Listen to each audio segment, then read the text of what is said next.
Your ship's amazing, Shepard. I've never seen a drive core like this before. I can't believe you were able to fit it into a ship this small. I'm starting to understand why you humans have been so successful. I had no idea Alliance vessels were so advanced. The Normandy's a prototype. Cutting-edge technology. A month ago, I was patching a makeshift fuel line into a converted tug ship in the flotilla. Now, I'm sitting on board one of the most advanced vessels in Citadel space. I have to thank you again for bringing me along. Traveling on a vessel like this is a dream come true for me. I had no idea you found ship technology so interesting. It comes with being a Quarian. The migrant fleet is the key to the survival of my people. Ships are our most valuable resource. But we don't have anything like this. We make do with cast-offs and second-hand equipment. We just try to keep them running for as long as we can. Some of the fleet's larger vessels date all the way back to our original flight from the Geth. I can't believe your fleet's still using ships that are 3 centuries old. They're constantly being repaired, modified, and refitted.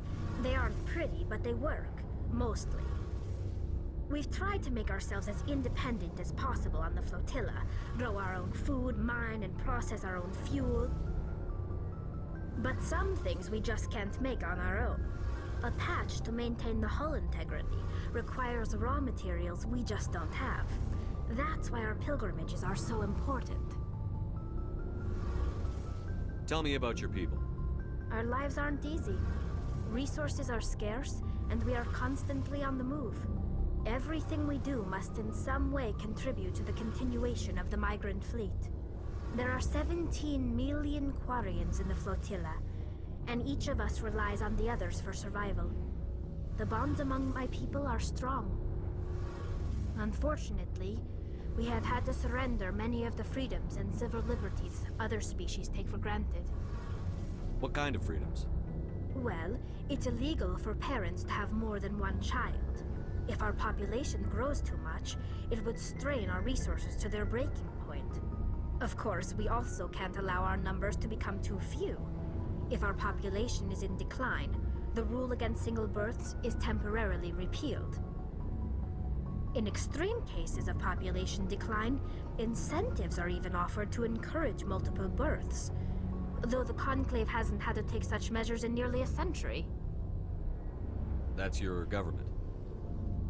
The Conclave is our civilian branch of government. Each ship can elect a representative to serve on the Conclave and make decisions that affect the fleet as a whole. On matters that affect an individual ship, however, the captain has the final say. It's a tradition that dates back to the early days, when the fleet was governed by martial law. Fortunately, most captains nowadays are smart enough to have an elected council from their crew to give them advice and guidance. So the ultimate power rests with elected officials. In practice, the Conclave and the respective council for each ship tend to set the rules that govern our daily lives. But in theory, we are still under military jurisdiction. The 5 top-ranking military officials in the fleet serve on the Admiralty Board. These 5 have the power to overrule any decision by the Conclave in case of emergency. To do so requires unanimous agreement among the Admiralty, and they can only do this once. After that, the entire board must resign their posts. It's a safeguard that served us well. In nearly 3 centuries, the Admiralty Board has only overruled the Conclave 4 times. I want to know more about the Geth. I doubt I can tell you anything you don't already know. It's been almost 3 centuries since they drove my people into exile. All I know is the story of their origins, what they were when we created them, and how they turned on us. Interesting. The Geth were originally created to serve as an automated manual labor force. Initially, their intelligence was as limited as any VI. Over time, we made small modifications to their programming to allow them to perform more varied and complex tasks, bringing them closer and closer to true AI status. How come the Council didn't step in and stop you? This wasn't true AI research. We may have been skirting the bounds of the law, but we never did anything that was actually illegal. The changes were so insignificant, so gradual, that we were able to control them. Or so we thought. But one thing we underestimated was the power of the neural network. A million Geth thinking simultaneously created an inherently unstable matrix. So, the Geth share brain power? Many of the Geth's logic systems were designed to work in concert with other nearby Geth. Basically, the more of them you have in a group, the smarter they are. So there's some sort of group consciousness? No, nothing like that. They cannot share sensory data or information. Their programming cannot handle that much simultaneous input. Each Geth maintains an individual awareness and identity. The neural network only operates on a process-based level. It's basically the synthetic equivalent of a subconscious. But when they're in close proximity, they can coordinate low-level functional processes, freeing up more capacity for original or independent thought. That doesn't make any sense. I'm probably oversimplifying. The Geth are incredibly advanced and complex creations. All you need to know is that they get smarter when they gather in large numbers. As we built more and more Geth, their effective intelligence became more sophisticated, more abstract. One day, a Geth began to ask its Quarian overseer questions about the nature of its existence. Am I alive? Why am I here? What is my purpose? As you can imagine, this caused a near panic among my people. I don't see what's so bad about those questions. The Geth were created to engage in mundane, repetitive, or dangerous manual labor. That's fine for machines, but it won't satisfy a sentient being for long. The Geth were showing signs of rudimentary self-awareness and independent thought. If the Geth were intelligent, then we were essentially using them as slaves. It was inevitable the newly sentient Geth would rebel against their situation. We knew they would rise up against us, so we acted first. A general order went out across all Quarian-controlled systems to permanently deactivate all Geth. The Geth responded to this order violently. You can't blame them for fighting for their survival. We had no other choice. The Geth were already on the verge of revolution. By acting quickly, we had a chance to end the war before it began.